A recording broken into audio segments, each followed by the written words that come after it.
바울은 에베소 교회에게 부르심의 소망이 무엇이며 성도 안에서 그 기업의 영광의 풍성함이 무엇인지를 알게 하시기를 구했다고 하였다.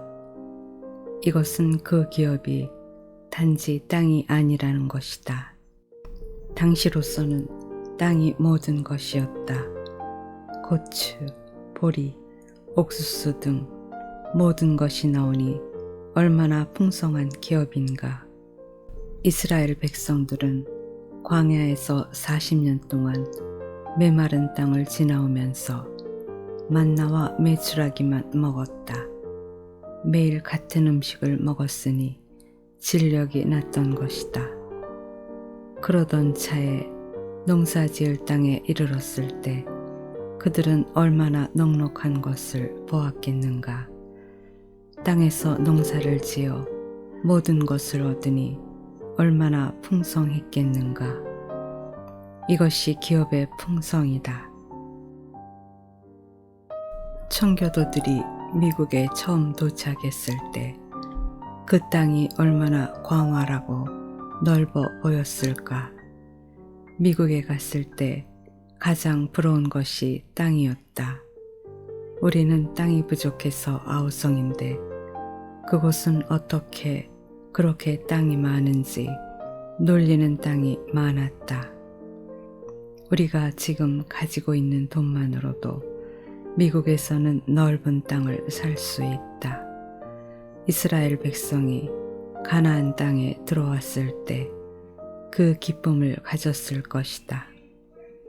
애굽에서는 남의 땅에서 살았고 40년 동안 메마른 광야를 지나 가나안 땅에 도착했을 때 가는 데마다 자기 땅이니 얼마나 좋았겠는가. 바로 그리스도가 그렇다. 우리에게 필요한 모든 것이 공급되는 인격이 바로 그리스도다. 사람들은 세상에 어떤 것을 가짐으로 풍성해지려고 하지만 그것으로는 풍성해지지 못한다. 아무리 가져도 늘 부족한 것이 세상의 어떤 것이다. 소유를 많이 가짐으로써 풍성해지려고 하지만 아무리 소유를 많이 가져도 풍성해지는 사람이 없다. 부자들이 더 모자란다는 소리를 한다. 부자가 돈이 남았다고 하는 사람이 없다. 그릇이 너무 크다 보니 가진 돈은 항상 그릇 한 귀퉁이에 있다. 그러나 가나안 땅, 그리스도는 우리에게 영원한 풍성을 공급하시는 분이다. 우리에게 인격의 풍요함이 생길 때 비로소 우리가 넉넉하고 부족함이 없게 된다. 물질은 아무리 많아도 부족함이 없다고 하게 되지 않는다. 그리스도 외에는 우리에게 영원한 공급이 없다. 그래서 베드로전서 1장 4절에서는 쇠하지 아니하는 기업을 잊게 하시나니 라고 하였다. 그리스도만이 우리에게 영원히 쇠하지 아니하는 기업이다. 돈도 명예도 다 쇠하나 그리스도는 쇠하지 않는 기업이다. 이 기업이 신약에서는 영적인 것으로 표현되었다. 히브리서 1장 4절에는 아름다운 이름을 기업으로 얻으셨다고 하였다.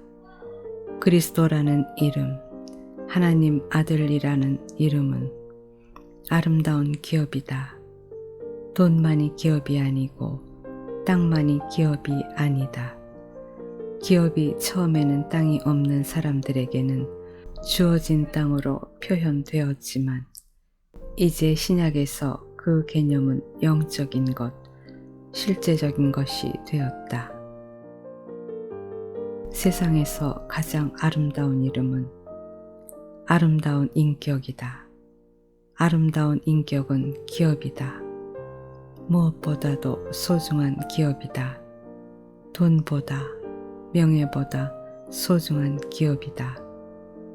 그 인격이 우리에게 가장 아름다운 기업이다. 우리는 그 인격으로 세상에 있는 모든 것을 해석하고 소화할 수 있다. 그 인격은 마른 땅이라도 연한 순이 나게 하는 능력을 가지고 있다. 해골 골짜기를 다닐지라도 눈물 골짜기를 다닐지라도 기쁨의 곳이 되게 하고 사막을 통행할지라도 샘의 곳이 되게 하는 능력이 있다. 어떻게 사막을 통행하면서 샘의 곳이 되게 하겠는가? 사막 같은 인생의 길을 가면서도 샘의 곳이 되게 하는 것은 인격이다. 눈물 골짜기와 같은 인생의 길을 걸어가면서도 기쁨의 곳이 되게 할 수 있는 것은 인격이다.